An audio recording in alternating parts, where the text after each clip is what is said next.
এই দেখো বন্ধুরা, কতগুলো ফুল নিয়ে আসছি।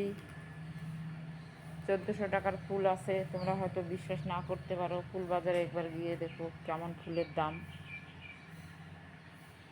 কেননা লোকের বাড়ি কাজ করি তো তো আজকের দিনটা ছুটি নিয়েছিলাম, যে ভাবলাম যে ফুল বিক্রি করে এখানে 1400 টাকা, ভাবলাম যে 2400 টাকা যদি আসে তো 1000 টাকার মতো লাভ হবে, তো আমার খরচাটা বাইর হয়ে যাবে। কিন্তু দেখো, কপালের দোষ, সব ফুলগুলো খারাপ হয়ে গেল। কি করব?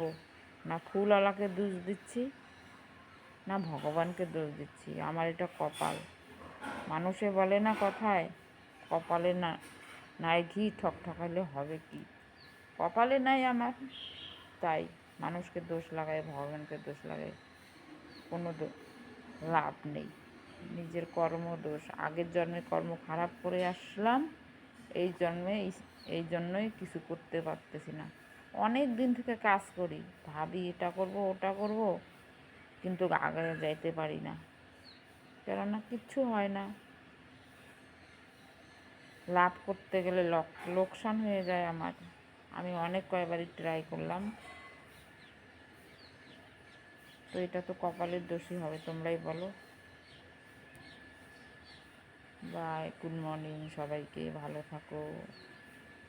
সবাইকে এইটাই বলছি, তোমরা সবাই ভালো থাকো। আমার দিন যেমনই যায় তোমরা ভালো থাকো। Bye, good morning.